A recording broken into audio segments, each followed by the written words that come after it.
దెబోరాకు దేవుడే సహాయము చేయవచ్చినప్పుడు నెంబర్ 1, చెరపట్టిన వారిని వారు చెరపట్టేశారు. ఇంతకు ముందు వారిని చెరపట్టిన వారిని ఇప్పుడు వారు చెరపట్టారు. నెంబర్ 1. నెంబర్ 2, దేవుడే వారికి సహాయం చేయడానికి వచ్చినప్పుడు ప్రజలు కూడా, వీరులు కూడా, అధిపతులు కూడా అతనికి సహాయం చేశాడు. ఇక దేవుడే సహాయం చేయడానికి వారి మధ్యకి వచ్చినప్పుడట దేవుడు చేసిన అద్భుతం ఏంటో తెలుసా? యూదుల ఇతిహాస గ్రంథాల్లో రాయబడిన మాట, బారాకునకు సిసెరాకు యుద్ధం స్టార్ట్ అయిందట. వినండి, యుద్ధం స్టార్ట్ అవ్వగానే దేవుడు మేఘములకు ఆజ్ఞ ఇచ్చాడట. కొండలలో నుండి దేవుడు జలపాతాన్ని కుమ్మరించాడట. ఒక్కొక్కసారి వర్షము దేవుని కార్యం చేస్తుంది, మీకు తెలుసునా? జలపాతం కుమ్మరించాడట. జలపాతం కుమ్మరించి 900 ఇనుప రథాలు ఉన్నాయి. ఎవరికి? సిసెరాకు. సైన్యం ఉంది. మేఘముల్లో వర్షాలు కుమ్మరించబడుతున్నాయి. ఎప్పుడైతే వర్షము కుమ్మరించబడుతుందో ఆకాశంలో ఉన్న నక్షత్రములట దెబోరాకు బారాకు మధ్య యుద్ధం చేయటానికి వచ్చాయట. ఎవరు? ఆకాశంలో ఉన్న నక్షత్రాలు బారాకు పక్షంగా యుద్ధం చేయటానికి వచ్చాయట. ఎన్నో అధ్యాయంలోనే ఉంటాయి, టైం లేదు కాబట్టి ముగిస్తున్నా నేను. దేవుడే సహాయం చేయడానికి వచ్చినప్పుడు వర్షం కుమ్మరించబడుతుంది. నక్షత్రములు వచ్చి బారాకునకు యుద్ధం చేసేటానికి నిలబడ్డాయి. వరుసలో నిలబడ్డాయట. దేవుడు ఏం చేశాడో తెలుసిన? న్యాయాధిపతుల పుస్తకం 4వ అధ్యాయం 14వ వచనం, బారాకు వారిని హతము చేయనట్లు యెహోవా సిసెరాను అతని రథములన్నిటినీ, బారాకు వారిని హతము చేయనట్లు యెహోవా సిసెరాను అతని రథములన్నిటినీ అతని సర్వసేనను కలవరపరచగా. చాలా సిసెరా తన రథమును దిగి కాలినడకన పట్ల చెప్పండి హల్లెలూయా, మంచిగా చెప్పండి. దేవుడే సహాయము చేయడానికి వచ్చినప్పుడు సిసెరాను అతని రథములను అతని సర్వసేనను దేవుడు కలవరపరిచాడట. ఒక మాట చెప్తానంటవా, నీ ఎడల మహోన్నతమైన కార్యాన్ని జరిగించటానికి దేవుడే నీకు సహాయము చేయవచ్చినప్పుడు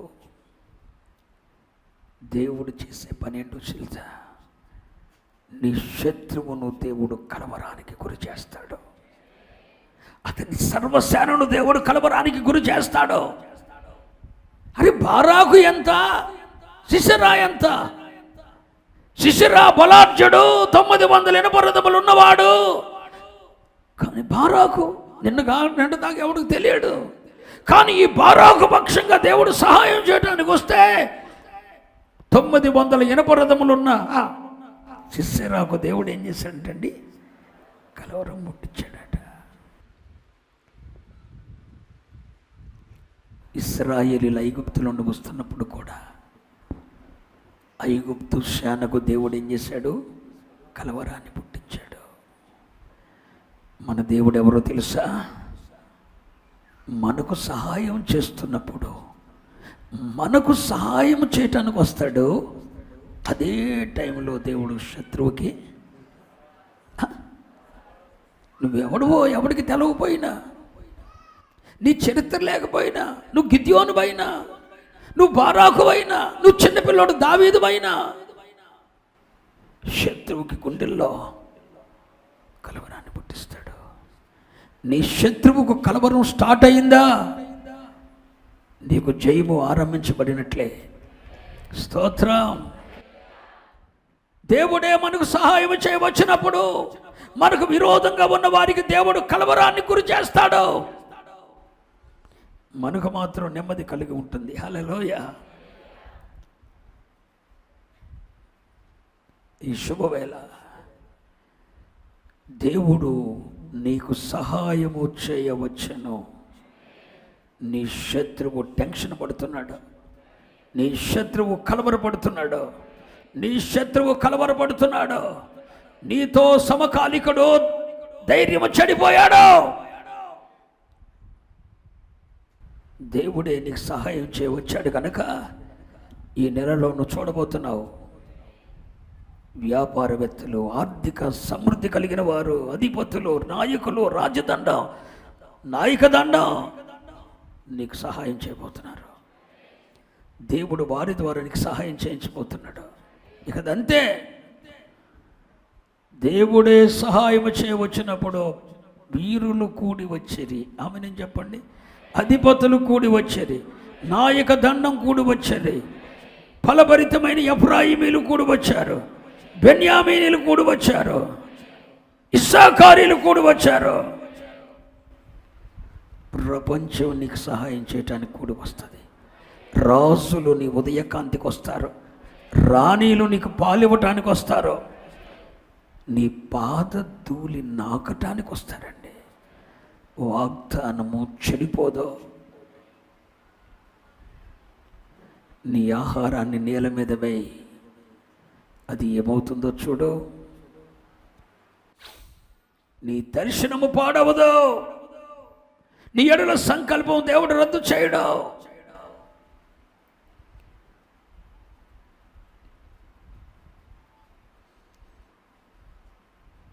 ఈ పరిచర్యను బూదిగంతాలకు తీసుకుని వెళ్ళటానికి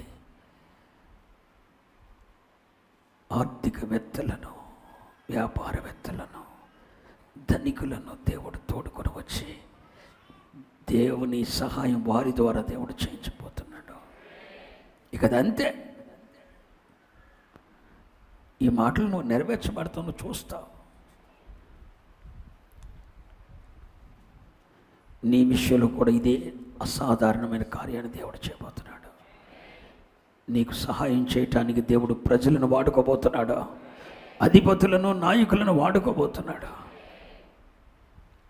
శుభప్రదమైన మాసం అండి ఇది. దీవెనకరమైన మాసం అండి, ఆశీర్వాదకరమైన మాసం అండి. నీ కొరకు దేవుడు నిర్ణయించి సమకూర్చబడిన మాసం అండి ఇది. నీ పోరాటాలలో దేవుడు సహాయం చేయటానికి దిగి వచ్చిన మాసం అండి. దేవుడే సహాయము చేయవచ్చాడు కనుక నా పోరాటాలలో నేను సిసెరాను జయిస్తాను, నా పోరాటాల్లో సాతాను ప్రణాళికను నేను జయిస్తాను. నేను విశ్వసించి మాట్లాడుతున్నాను. ఒకవేళ నువ్వు మీ రోజు అయితే నువ్వు నాకు సహాయం చేయలేవు, ఎన్నటికీ సహాయం చేయలేవు. ఒకవేళ నువ్వు దేవుని సహాయం అందించడానికి ఎన్నిక చేయబడ్డ వ్యక్తివైతే ఖచ్చితంగా నువ్వు నాకు సహాయం చేస్తావు. నా పోరాటాలలో నాతో కలిసి మోకరిస్తావు, నా పోరాటాలలో నా కొరకు నువ్వు కన్నీళ్ళు పిలుస్తావు. సిసెరాను జయించటానికి నీ వంతు సహాయం నువ్వు సహాయం చేస్తావు. అక్కరకు రాని చుట్టం మొక్కిన వరమేమి. ఇట్లాంటి పోరాటాల్లో నువ్వు సహాయం చేయకపోతే నువ్వు ఈ రోజు అయితే నువ్వు నాకెందుకు? నా బాధను, నా కష్టాన్ని నీకు చెబుతుంటే అర్థం అవట్లేదు. అర్థం చేసుకునే వాళ్ళతో మాట్లాడాలనిపించదండి, చెప్పాలనిపించదు. ఏంటంటే ఏం చెప్తాం? అర్థం చేసుకునే వాళ్ళకి చెప్పలేము. చెప్పడానికి కూడా మనసు రాదు, చెప్పాలని అనిపించదు. మనం సీరియస్గా చెప్తే వాళ్ళు చాలా సింపుల్గా తీసుకుంటారు కొంతమంది. అది అర్థం కాదు. ఒక్క దేవునికి చెప్పుకుంటూ మంచిది అనిపిస్తుంది ఒక్కొక్కసారి. నువ్వు మీరోజు కాకూడదు, నువ్వు ఎఫ్రాయిమీయుడు కావాలి, నువ్వు బెన్యామీయుడు కావాలి, నువ్వు ఇస్సాకారీయుడు కావాలి. చాలామంది మీరోజు వలె ఉన్నారు. ఇది సాతాను పోరాటం 6వసారి అని మీ అందరికీ తెలుసు. ఈ పోరాటం చాలా భయంకరమైంది. ఎన్నోసార్లు పోరాటాల్లో నలిగిపోయాను.